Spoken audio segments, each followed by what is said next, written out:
recuerdo una noticia de primera plana que me haya impactado tanto en lo personal como el destino que parecen haber tenido los estudiantes de Ayotzinapa.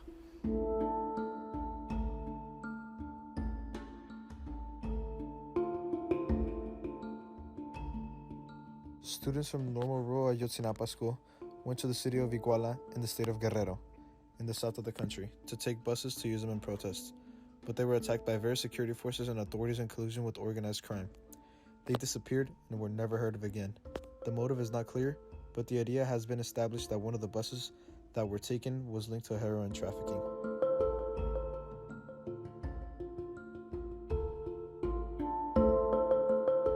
In this case, these students are deemed as being unforcibly disappeared, which is characterized by three cumulative elements: deprivations of liberty against the disappeared, governmental official involvement by acquiescence, and the refusal to acknowledge the whereabouts of the individual missing, as well as the fact that they are missing.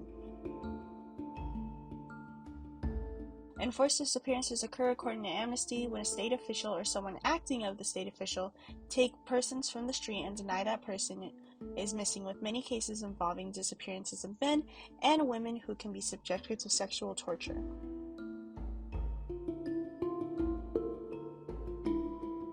Some are imprisoned or arrested with no warrant and are forced to live their lives unable to see their family and in constant violation of their human rights.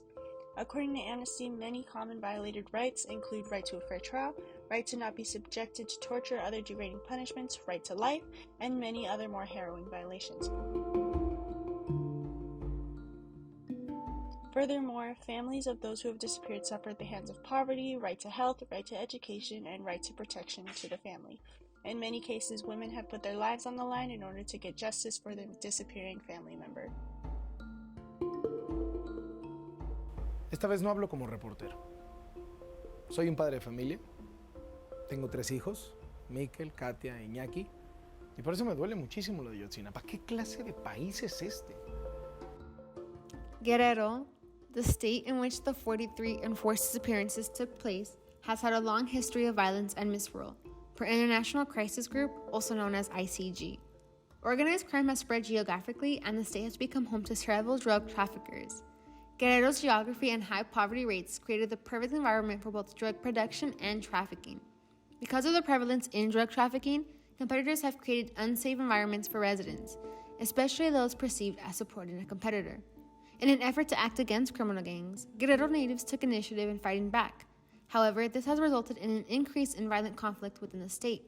In essence, the government of Guerrero has no true control over the state.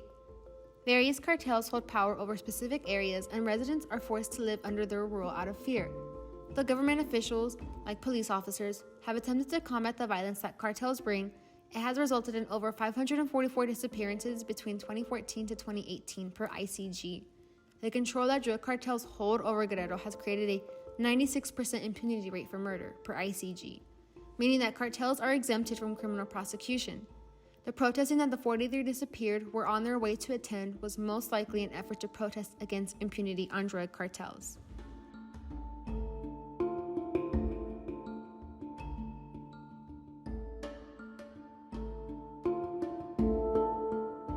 Creo que es la peor tragedia del último medio siglo. Es una brutalidad. Y me parece que el gobierno no debe dar a este expediente el trato de cualquier otro escándalo, porque este es el más terrible de todos los escándalos.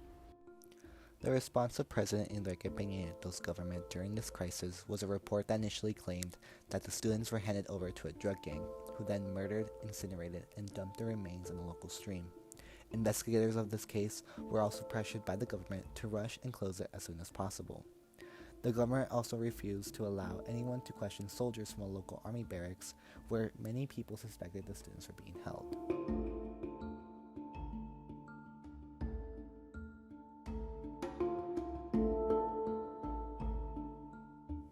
The public's response, however, discredited this report due to its lack of scientific evidence and flawed details, along with how the investigation was inadequately handled.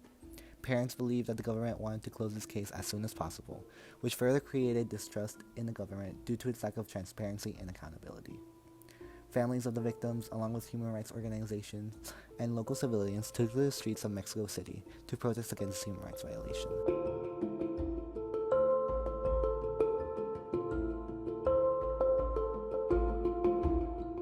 held banners that read, "Ya me cansé," "I've had enough," or "I am tired," to express their exhaustion towards the violence committed by organized crime that is protected by corrupt law enforcement and the government's continuous failure to fight against it.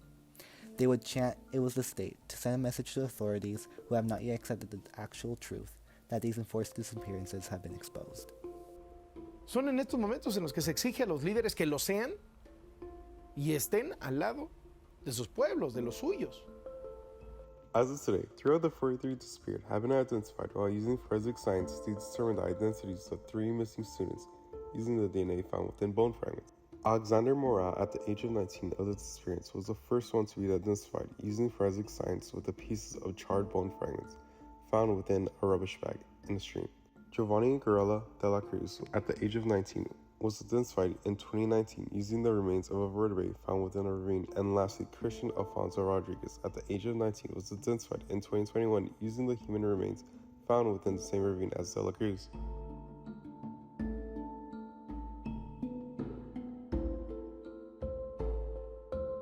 On August 26 of 2022, retired Colonel Jose Rodriguez Perez was announced to have ordered the execution of 6 of the 43 students that were kept alive in a warehouse. He was arrested alongside 3 army members.